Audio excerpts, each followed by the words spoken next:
جنبش دادخواهی با تلاش و پرداخت بهای مقاومت ایران اکنون به بخش جدایی ناپذیر و بسیار تأثیرگذار نبرد برای آزادی ایران تبدیل شده است. برجسته‌ترین شخصیت‌های حقوقی دنیا در کنفرانس‌ها و تجمعات مرتبط به این جنبش شرکت و سخنرانی می‌کنند. آخرین نمونه آن کنفرانس در پارلمان انگلستان بود. این کنفرانس با عنوان در جستجوی عدالت برای قربانیان جنایت علیه بشریت در ایران برگزار شد و اعضای مجلس عوام و اعیان انگلستان در این جلسه حضور داشتند و به سخنرانی پرداختند. در این جلسه پروفسور جاوید رحمان، گزارشگر ویژه ملل متحد برای ایران و جفری رابرتسون، قاضی پیشین سازمان ملل نیز حضور داشتند.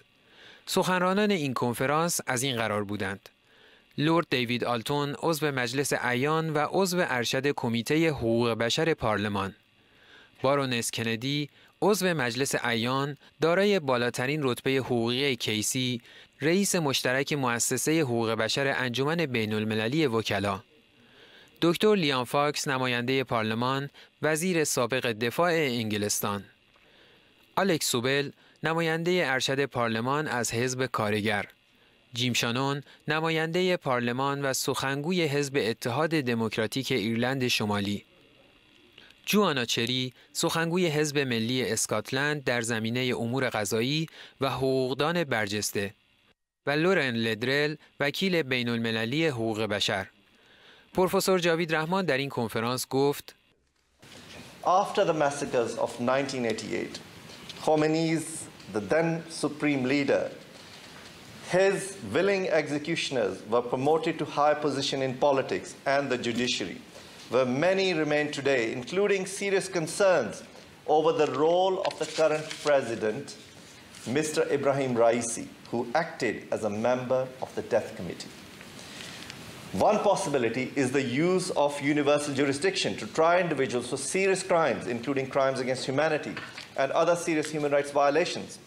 In July of 2022, as many of you would know, a Swedish court convicted Hamid Nouri for his role in the torture and mass executions in the Islamic Republic of Iran during 1988, as the court found him guilty of war crimes and murder and sentenced him to life imprisonment.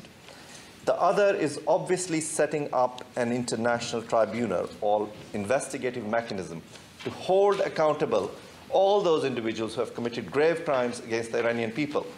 I have consistently called for accountability with respect to long-standing emblematic events that have been met with persistent impunity, including the enforced disappearances and summary and arbitrary executions of 1988 and the protests of November 2019.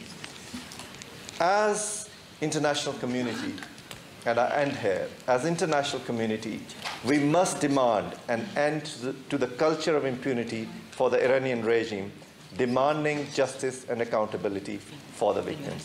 I thank you.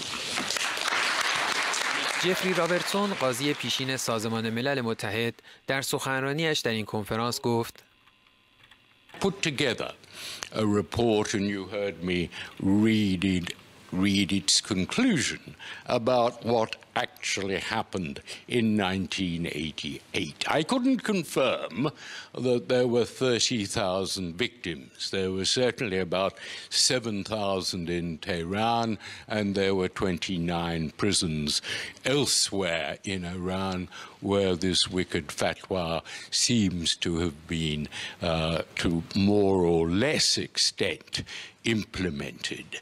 But the victims were very largely what is called Melikesh.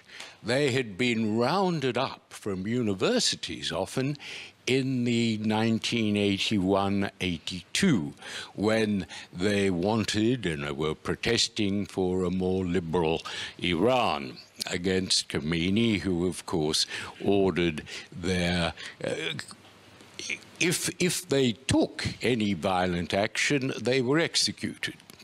But these kids were, when they went into prison in 81, they were largely newspaper distributors and the like. But, of course, they were kept in prison after their sentence had expired, and they were there in 1988 for this wicked conga line that took them to the gallows. And that was, I think, one of the most outrageous things of a crime.